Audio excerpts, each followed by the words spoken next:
ओम शांति 8/11/2023 प्रातः मुरली। ओम शांति। बाप दादा मधुबन।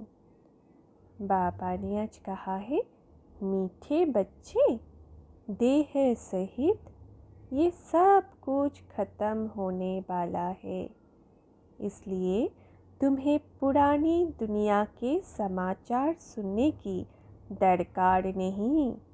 तुम बाप और बरसे को याद करो।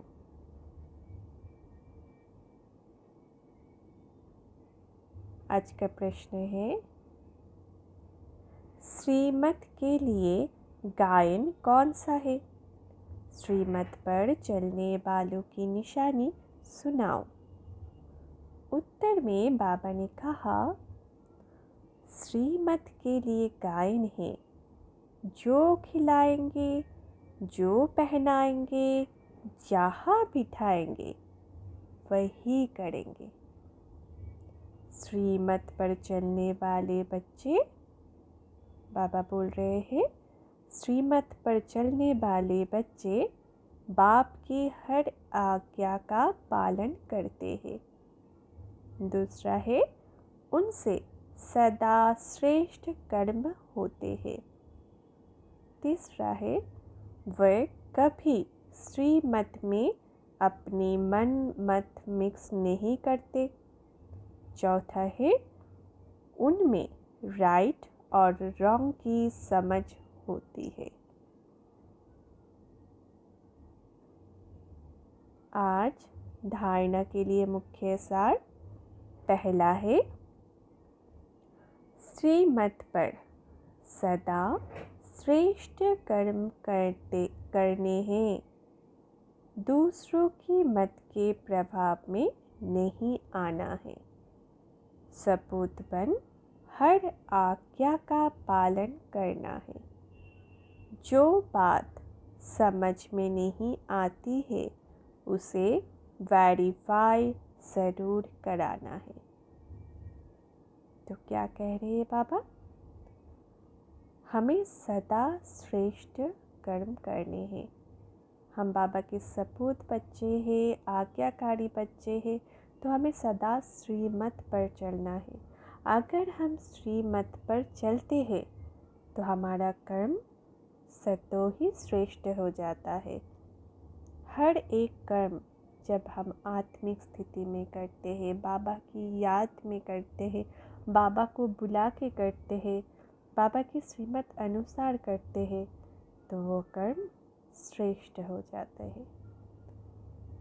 और हमें कभी भी श्रीमत में मनमत की मिक्स नहीं करनी है। दूसरों की जो मत है उसके प्रभाव में नहीं आना है, क्योंकि हमारे पास ही श्री का मत, श्रीमत सबसे ऊंचा है ना बाबा। वो भगवान हमें मत देते हैं, तो हमें दूसरों के प्रभाव में कभी नहीं पड़ना है। हमें एकदम सपूत बच्चा बनना है, बाबा का आज्ञाकारी, फरमानदार, वफादार बनना है। अगर कोई बात हमें चलते चलते समझ में नहीं आती है तो जो भी निमित्त सेवाधारी है, निमित्त भाई बहन है, उनसे वेरीफाई कराना है।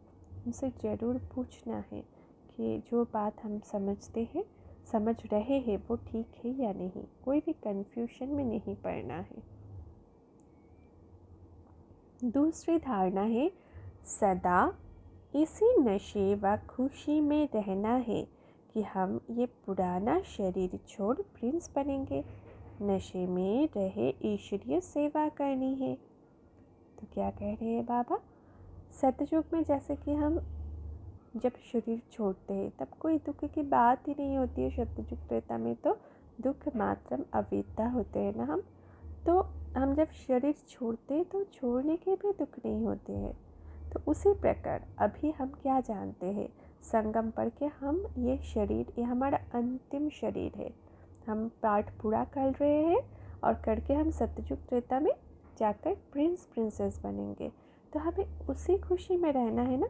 पुराना शरीर छोड़ के हम प्रिंस बनेंगे, उसी खुशी में हमें हर वक्त झूमते रहना है, उसी नशे में रहना है और इसी नशे में रहकर ही ईश्वरीय सेवा भी करनी है। आज का वरदान देंगे।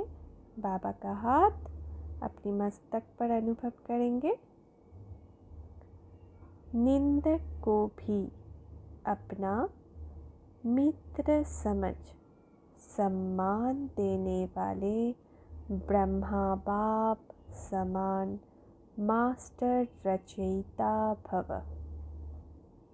ब्रह्मा बाप समान मास्टर रचयिता भव। वरदान का विस्तार है। जैसे ब्रह्मा बाप ने स्वयं को विश्व सेवाधारी समझ हर एक को सम्मान दिया, सदा मालेकम सलाम किया, ऐसे कभी नहीं सोचा कि कोई सम्मान देवे तो मैं दूं। निंदक को भी अपना मित्र समझकर सम्मान दिया, ऐसे फॉलो फादर करो।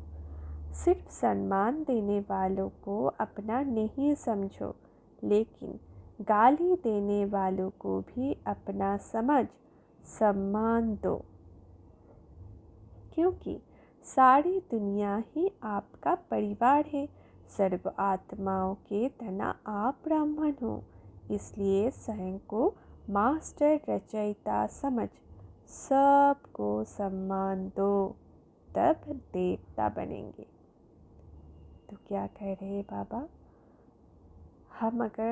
हमको अगर ब्रह्मा बाप समान मास्टर रचयिता बनना है, देवता बाबा जो हमें बनाना चाहते हैं, जो हमारा एम ऑब्जेक्ट है, देवता बनना, लक्ष्मी नारायण बनना, वो अगर हम बनना चाहते हैं तो हमें ये समझना है कि हम मास्टर रचयिता है, हम सृष्टि के तना है, हमसे ही सभी क्रिएट होते हैं, हमारी क्रिएशन से सब, हम क्रिएटर है।